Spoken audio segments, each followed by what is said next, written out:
Iniziamo con l'argomento di oggi, un argomento che è, diciamo, particolarmente attuale, perché parliamo di come noi siamo imprigionati nel tempo e quindi anche come è possibile, per certi versi, uscire da questa, tra virgolette, prigione. Questo tempo che, diciamo, ci crea queste situazioni di disagio, io le chiamo così, quindi ansia o depressione, a seconda di come viviamo la situazione al di fuori del qui e ora, perché in realtà noi siamo nel qui e ora, ma ci dimentichiamo di esserlo. Quindi, ma qual è l'aspetto più importante di tutto questo? È che innanzitutto va compresa la differenza tra urgenza e importanza nelle azioni che noi dobbiamo compiere durante il giorno.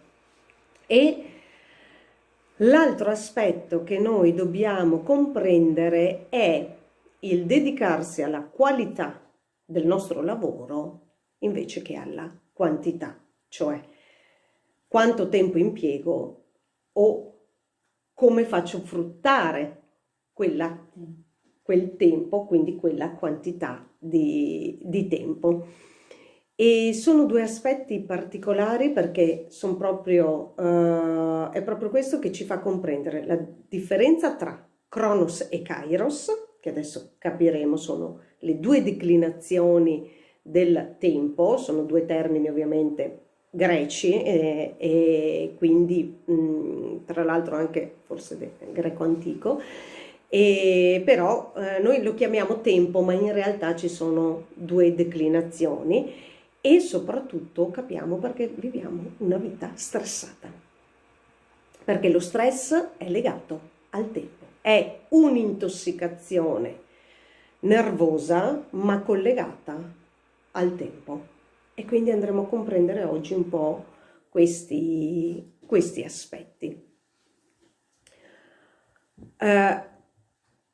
C'è una sostanziale differenza tra quella che è l'importanza e l'urgenza, e la sostanziale differenza sta in quanto tempo ho a disposizione per poter fare quella cosa.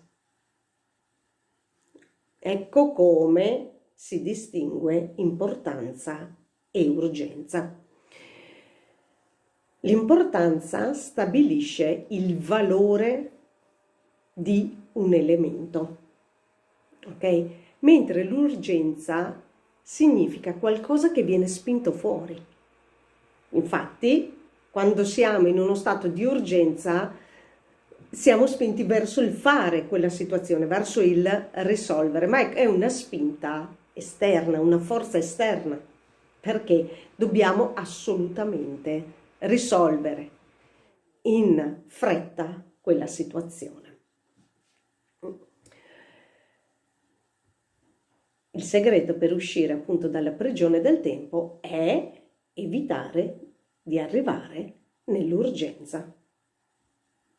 Come si fa? Evitando la procrastinazione, organizzarsi, programmare, progettare, ok? Cosa che non sempre durante il giorno noi per certi versi riusciamo, per altri versi in realtà preferiamo fare altro. E poi ognuno ovviamente riesce a comprendere nella propria vita qual è un aspetto rispetto all'altro. Scusate il gioco anche di parole. E allora andiamo a vedere un attimo questi aspetti collegati all'urgenza e all'importanza. Beh, noi possiamo avere 4 declinazioni rispetto a questi due concetti. Il primo è non urgente e non importante. Sono tutte quelle azioni che ci fanno perdere tempo. Sono le situazioni inutili da fare, ma attenzione, inutili rispetto all'obiettivo, ok? Che potrebbero essere utili magari rispetto ad un altro obiettivo. e sono quelle azioni a cui io mi dedico e che non solo sono inutili, ma spesso e volentieri sono anche dannose in riferimento sempre, ripeto, al mio obiettivo di quel momento. Sono tutte quelle attività che vanno evitate o comunque a cui va dedicato il minor tempo possibile. Mi spiego, sto facendo un lavoro ma mi perdo dietro i messaggini di Facebook, ok?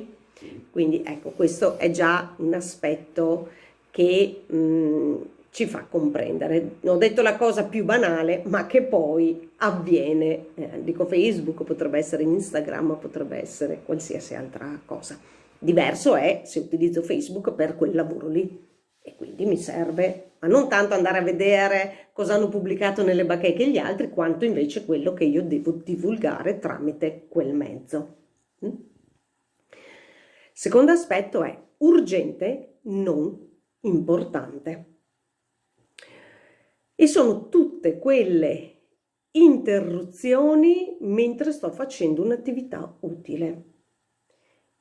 In questo caso diviene fondamentale delegare quell'azione a qualcun altro. Mi spiego. Sto facendo la consulenza a un cliente, facciamo, però è scaduto il tempo utile per pagare la bolletta, ok? Allora, è urgente pagare la bolletta, se no io non ho più l'energia elettrica per il mio ufficio, ok? Allora cosa faccio? Delego qualcuno che paghi la bolletta per me, perché io nel frattempo mi dedico comunque alla parte importante, cioè fare la consulenza al mio cliente. Chiaro? Quindi è urgente pagare la bolletta. È urgente o importante? Cosa? La bolletta è urgente o importante? Bella domanda. La bolletta è urgente o importante? Chi mi sa rispondere a questo? È importante perché l'urgenza arriva quando tu la vai a pagare all'ultimo. Bravissima, è importante se scade oggi, ma voi sapete che domani non vi staccano la corrente. Diviene urgente se tu sai che è passato anche il periodo, ovviamente, che sai sì, ormai è passato il periodo di dilazione che comunque mi danno, non è che domani me la staccano e quindi lo devo assolutamente fare. Ecco, questo è il concetto di urgenza e importanza. È vero che se scade oggi e domani la pago, non pago la mora. Se invece arrivo all'ultimo che domani mi staccano la corrente, dovrò pagare magari degli interessi di mora, però ovviamente questo è un altro aspetto. Però insomma non è che oggi c'è scritto 12 di febbraio sulla bolletta e domani il 13 me l'hanno staccata. Ecco, questo è un concetto, quindi importante e urgente a seconda di quanto tempo ho a disposizione per poter fare quella azione.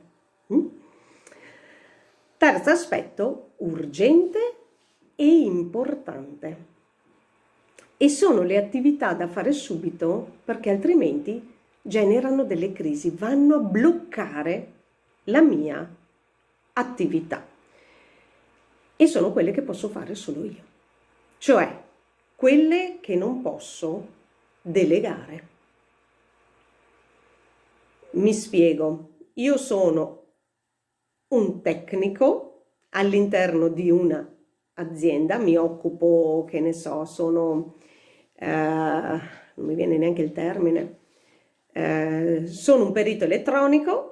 C'è un problema di elettronica, ok, che se non risolvo io blocca tutta l'attività, ok? Ecco, quindi non la posso delegare, ma è urgente, ok?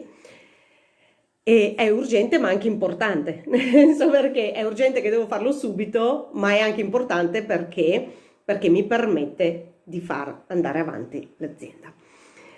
E infine abbiamo importante ma non urgente. Ecco, questo è il posto in cui noi dovremmo stare per la maggior parte del tempo. Cioè, cos'è importante? Importante è tutto ciò che mi fa crescere e quindi che ho anche tempo di organizzare per poterlo fare. Ma non è urgente, perché non è qualcosa che scade domani, non è qualcosa che scade oggi. Ho tutta la possibilità di organizzarlo. È chiaro l'aspetto dei 4 quadranti, vengono chiamati così. E quindi questa è la prima fase che ci fa capire quando noi viviamo in uno stato di stress o in uno stato di armonia. Che poi lo stress comunque si divide in 2 parti. Abbiamo l'eustress e il distress. L'eustress è lo stress positivo, cioè non è intossicante, ma è quello stress cioè quella attivazione nervosa che serve per dare, concedetemi il termine tra virgolette, la carica per poter arrivare poi a raggiungere il nostro obiettivo. Quello per dirvi che c'è pre-gara, ok? Quella fase un po' ansiogena, ma più che altro stressante direi, perché non sempre è ansia, no? Ma c'è questa fase che ci porta verso poi la possibilità di fare la prestazione come deve essere fatta. Il distress invece è lo stress distruttivo, ok? Quindi è quello stress che porta ad intossicazione perché si fanno sempre le cose o per ansia o per depressione. Quindi è importante anche fare questa differenza. La maggior parte del tempo lo passiamo però in distress. E come si fa a vivere fuori dal tempo? Beh, fuori dal tempo in realtà è semplice. Organizzi la tua vita secondo questi quadranti, cioè queste 4 diverse accezioni di cui abbiamo parlato sull'incrocio tra importanza e urgenza. Quindi un aspetto interessante sarebbe proprio mettersi lì un giorno e dire ok, aspetta un attimo, mi faccio le 4 modalità, mi scrivo le 4 modalità e vedo come io nella vita vivo ogni aspetto. E quindi una volta che io l'ho scritto, ce l'ho lì, ce l'ho chiaro, mi sono fatta il mio schema, riesco e dico ok, adesso questo lo devo spostare in questo quadrante, questo in questo, eccetera eccetera.